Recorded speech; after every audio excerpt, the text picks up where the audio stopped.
Our next conversation today is with Brita Horn, who is one of a number of candidates for Colorado Republican Party chair.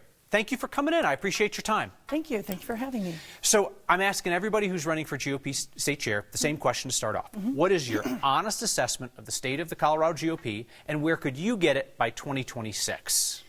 Honestly, we had some really good wins, but we did it in spite of the state party right now. We end up doing it on a volunteer level and on the grassroots level of doing different pieces to make sure that a whole bunch of candidates cross the finish line, like when we were doing the ballot chasing right after and ballot curing right after the election. And I believe those pieces that just were not in place are the ones where we can excel and do better in 26. That would be a voter registration drive. It would be definitely getting out the vote and getting more volunteers to work and, grassroots to work with the candidates, and definitely just get an infrastructure and put together the system, because there hasn't been any infrastructure and these pieces are not in play for us to win elections. What's a path to Coloradans winning statewide again, and is 2026 realistic? I believe 2026 is realistic. We're starting to see some really fallback from all how extreme we've gotten in this state, and we need to bring it back. And but you know, all the time in politics, the pendulum goes both ways. So I see there's room for that. I see there's room for that if we elect more Republicans. We can't have 18 seats that were not filled this last year, that just went uncontested for both, House and Senate, the Board of Education, and a whole bunch of DA seats. I apologize, but there's 18 of them were just wide open, uncontested, and Democrats just won without anybody to go against. At least one or two of those seats might have been competitive. Like a lot of them were solid D districts, right? But at least a couple of them could have been competitive. But we can find some new people in those communities to go ahead and just try and start working on it and start growing toward that goal to win more elections. You've been right in the middle of the Colorado Republican Party's infighting over the last couple of years. You were a leader of the failed effort to get rid of the current state party chairman. Now you present yourself as the unity candidate for the party. How can you lead the resistance one day and then be the unity person the next? I don't think it was ever a resistance. I think it was a whole bunch of 150 people that saw the bylaws. We wanted to exercise the bylaws, see what they meant, and see how they worked. And it would have been just so much easier and such an easier way to get it done if the leadership showed up and talked to us. It was definitely an opportunity to be able to find out what's going on. But once I realized that in July and August, I said, I'm running. I looked underneath the hood. I'm like, there's a lot of pieces that are not in play, and we're not competitive. It's time to be competitive again.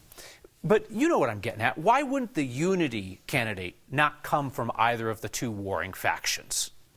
I don't disagree, but I just feel that we became unity. We became that group that wants to be positive and wants unity and wants to grow the party and go to the next step and grow the party. Because that's another piece that isn't happening. We're not growing the party at all. And we need to find all these different groups. I have a whole bunch of the young Republicans backing me, supporting me, endorsing me, because they want to get in and get involved. And they couldn't find a way, a path anywhere on the other side. An animating feature of the current Colorado GOP leadership has been recriminations against past leadership of the party. If you were elected chair, how much looking back would you do? I think I've heard you talk about an audit of the books, but when you look at what the current leadership has done, do you think they've done anything illegal? Do you just think it was wrong? How much scrutiny should there be of what has gone on with current leadership? I mean, I thank you for understanding that. You're right. We have to do the audit, number one, day one. There's nothing to demand. We just need to sign the contract, get an independent audit, and find out what's going on. We just definitely need to make sure that, because that's how we get our honesty. That's how we show truth. Then that's how we get integrity. And then with that transparency, we'll be able to move forward. And so looking back at any other pieces, it's going to be more, let's get all the right people, the counties that are really doing the work, that want to keep going and get together and be emboldened as a whole team going forward. There's been all kinds of criticism, though, of Chairman Williams, the way he's led the party. Do you think he did anything illegal, or do you think he just did things that you disagree with? I'm not an attorney. We only raised one of our daughters. But that's going to be for everybody else to decide. I want to just clear it out, open it up, look at transparently, and see what we need to work on, how things are happening. And if anything happens, then we need to figure it out and figure out how we're going to get those pieces in place. So the infighting has this weird situation where you're running to lead the Colorado GOP while the Colorado GOP sues you, right? they want money from you. for what went on with the failed coup. Your rival in the race, Darcy Schoening, told me Brita Horn must pay back the money she stole from donors. She says you stole money from donors. I have no idea what that's about. And She's talking about the money the party spent, right, to fight off your challenge. But there was they spent the party money, and they didn't need to spend the money. They just could have shown up and we could have talked about it. To go ahead and sue people or to do a TRO to stop us from having a meeting when the bylaws say we can do it, that was just error on their side. There's no money stolen. They chose to do that, so they have the repercussions of it. It got dismissed, and we got an opinion, and we lost the vote. We didn't have enough people to cross the threshold, the number that we needed to have. You've been in Colorado Republican Party politics for a long time. Yes, sir. Could you imagine how we got to this point?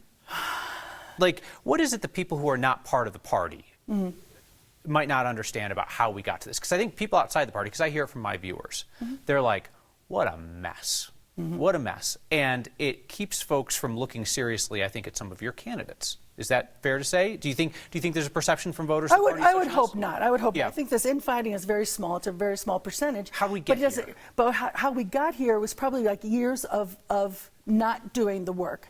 Everybody, I think there's always somebody in the seat, and I'm not going to sit here and name names, but they're looking for their next step. I'm not looking for a next step. I see this as work, getting the work done, electing more Republicans, growing the party, and getting boatloads of money to do 1 and 2. And there's a process, and it's working in the trenches. This is no different than going on a fire. There's steps you have to do to put out the fire. And why aren't we doing those steps? They're just so fundamental and so basic.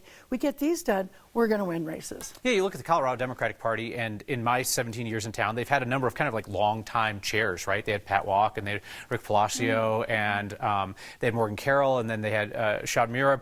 You guys have been 2 and out, 2 and out, 2 and out, exactly, 2 and out. Exactly. I could see people saying like new blood is healthy, but do you think the party should be looking to a leader who's going to be in for more than just one term? I've never thought about that. I just see what I see 21 months from now. I see winning elections in 26. Let's get that done, and let's look on the short steps.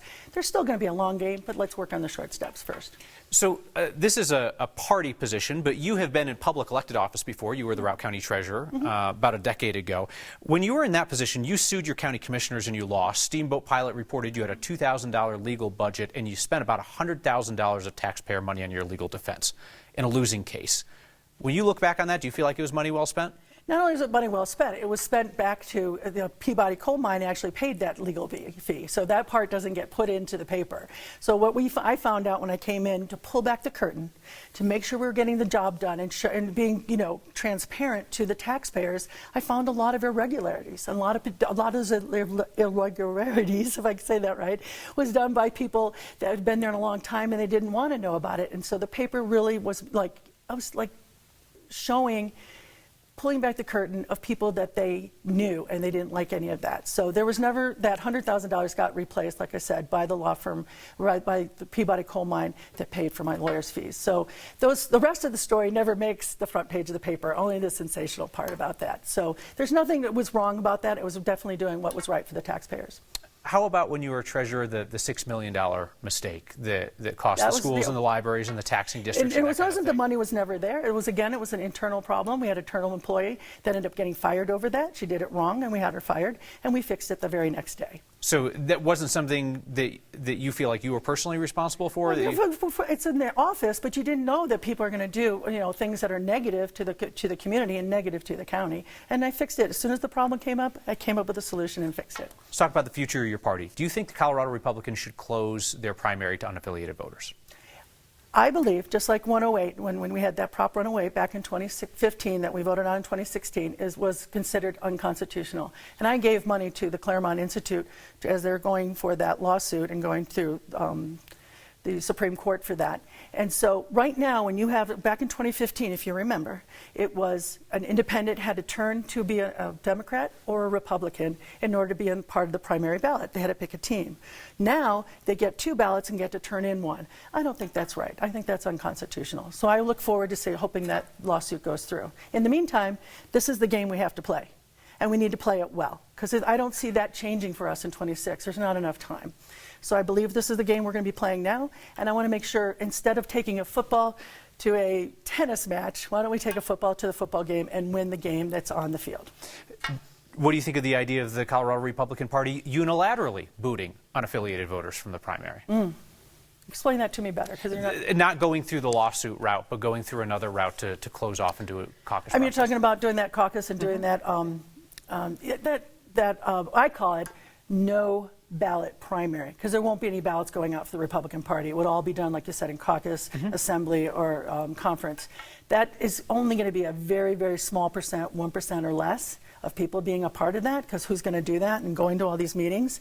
And we disenfranchise our military that are overseas, men and women that can't turn in their vote and can't turn in a ballot because they're overseas protecting the country. So you don't support that idea? I don't support it at all. Should the Colorado Republican Party continue to endorse in contested Republican primaries? That was new this last time around. Current leadership got smoked. They endorsed 19 people, 15 of them lost. Exactly. Absolutely wrong. 112 years that the Republican Party has been here in Colorado. That was the first time it ever happened, and it'll be the last time as long as I'm their chair.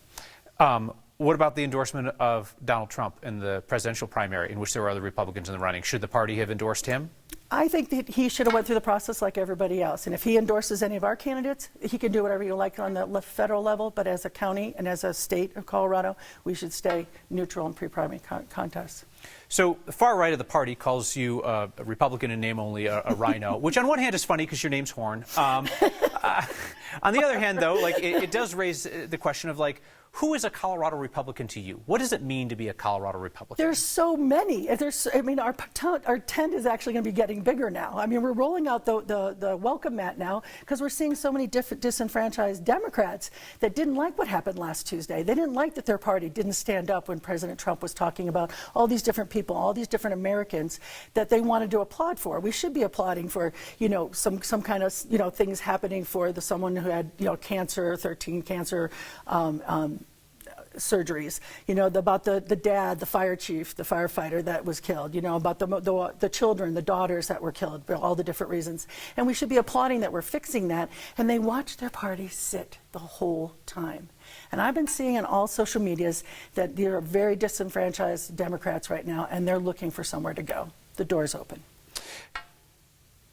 Current State Chair Dave Williams appeared on the podcast of self-described white nationalist Laura Loomer to say there are no fair elections in Colorado. I have a two-part question for you. Are Colorado's elections fair? And if you're elected chair, will you maintain the Colorado GOP's ties with white nationalists? Wow. So negative on the second part.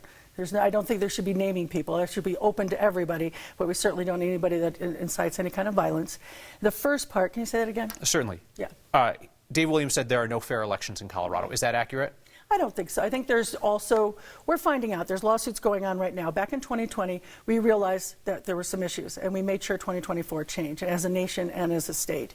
And there's been 2 lawsuits that have been going through right now, and my understanding, there was one that says about 14,000 voters in Colorado probably shouldn't have voted, so we're working on that. And there was another one about 30 or 31,000 anomalies in the voting that they probably should have been counted. So I know there's pieces going on, and when we know better, we do better. So is it your personal belief that 14,000 people who should not have voted in Colorado voted, or are you just saying there's a lawsuit that says that? Exactly. So let's find out and let's see what the answer is. So whether you want to call it election integrity, whether you want to call it, election rigging or whatever else, that's an issue that's divided the Republican Party. Can you just clearly state to me where you are on President Trump's claims that the 2020 election was rigged and that he actually won that and that there's election rigging in Colorado? Can you just give me a clear answer on that? The clear answer is that that's the president, and he did what he said for the whole nation. I want to do what's going on in Colorado and do what's right. And as we find these anomalies, like I did when I was county treasurer, we fix them. If I see a problem, we're going to fix it. It's not as much for me to judge which way is which. It's looking at the facts and getting the right answers. Are you avoiding my question because you think elections are rigged and you're afraid to make people mad by saying that? Or are you avoiding the question because you don't think elections are rigged and you're afraid to say that? I think my job is not to do the job at hand. And you're asking me to do stuff that is more like legislatively we would change, or as a governor we would change, or have executive orders change. I'm asking you what you think. I think that right now we're doing the best we can, but I do see there's shenanigans. I still think there's issues that we can work on. It was a prime example when I ran for county treasurer the second time back in 2014. And I went into the what we call condo land in Steamboat, and that's where all the college kids are. And so you go in there and you know how all the mailboxes are against the wall in the lobby. And it was spewed with a whole bunch of ballots of people who don't live there anymore and don't go to this college anymore. And they had to gather them all up, put them in a box, and take them to the clerk. So to me, well, where are all these ballots coming and going? I think there's some places we can work on. Right, and I think we both know, right, that like sending a ballot to somebody who might not be eligible to vote is very different than somebody committing voter fraud, which is the act of voting that exactly. ballot. Right? I don't know the difference. I don't know who's doing that. I'm just seeing them all over on the floor and in the trash can. I have two more questions I want to ask you. One of your jobs as state chair would be to help with recruitment of candidates, right? Get competitive people in the race. Arguably, your most prominent supporter in your race for state chair is former gubernatorial candidate Heidi Ganahl, who lost in 22 by 20 points. How do you find more competitive candidates? We find more competitive candidates, and she was a very competitive one as well. She lost by 20 points. But we still have to figure out why, because we also know this last election, 250,000 Republicans didn't vote. There's a lot of people that didn't vote that we should have, out of our 22% of the whole state that is Republicans. Sure, but would you say taking a 20-point L is competitive? Well, it's not just competitive, is that we do better on the messaging and find, like you said, the people like in one district versus another district versus HD versus, like I said, an attorney general, all the different pieces. We got to find the message and find out what's going to be best suited for them for that seat. Mm-hmm. Does that mean that then you have a number of different Republicans running with some pretty different values and perspectives in different places? As they should. Because I saw even on Facebook or X, I can't remember, they're like, we don't need a rancher in Denver. We need a Denverite. No, you're kidding. You're not kidding. I mean, I know you're going to have Denver people talking to Denver. Do you see what I'm saying? I do see what you're saying, but so you know that there's types of people. There's folks in your party, though, that will say we need to instill more ideological purity, and we shouldn't have folks off on this end, off on that end, that kind of thing. You're rolling your eyes at that. Because I think we should have a bigger party and a bigger tent with more people and more different types of Republicans to it. Understood. Some Republicans on talk radio and in politics these days are pushing for the release of Tina Peters, who's the former Mesa County clerk who's serving time now for tampering with voting systems. Trump Department of Justice just got involved in that case. I know you're a big fan of AG Pam Bondi. That's her office that's doing that. Do you think Tina Peters should be freed? I believe that as a 69-year-old mother, Gold Star mother, I believe that what she received as her sentence, it far exceeds what she should have done at 69 years old, 9 years. I think it would have been a different outcome if she had a different political background. So that's where I stand on that. So, I mean, she was convicted by a jury of her peers in a heavily Republican county. She was prosecuted by a Republican prosecutor. But you think that they went after her because she was a Republican? Not as much as went after her as a Republican, but I think what she did is what she did. But I don't believe her sentencing should be as severe as it is. Fair enough. I understand your point there. But my question was, should she be freed? If we can get her out, I would love to get her out. At 69 years old, I think it's time for her to be released, especially if her health is in factor. So there's also talk among some Republicans, including folks you're running against for chair, who want the Trump administration to withhold some federal funding from Colorado to force the governor to pardon Ms. Peters. What do you think of that? Again, I'm not here to be a legislator. I'm here to be the next GOP chair. Well, neither are they, and they think that it's their purview to say. It doesn't make any sense that we'd ask pressure for all the different pieces. Why don't we let the rule of law work and work through the process that we have at hand? To that end, is rule of law her appealing her sentence through the normal procedural channels, which you can do if you think your sentence is too harsh? Or do you believe the normal rule of law is the federal government taking unprecedented action to pressure the state? You're laughing, but you know exactly what I'm saying. I know what you're saying. Different people will define rule of law as different things. So what does it mean to you? For me, is the first part. Let's do it through the process that is at hand and not use lawfare, as I'm feeling it every day, to work against me. Brita Horn, thank you for your time. I appreciate it very much. Thank you very much.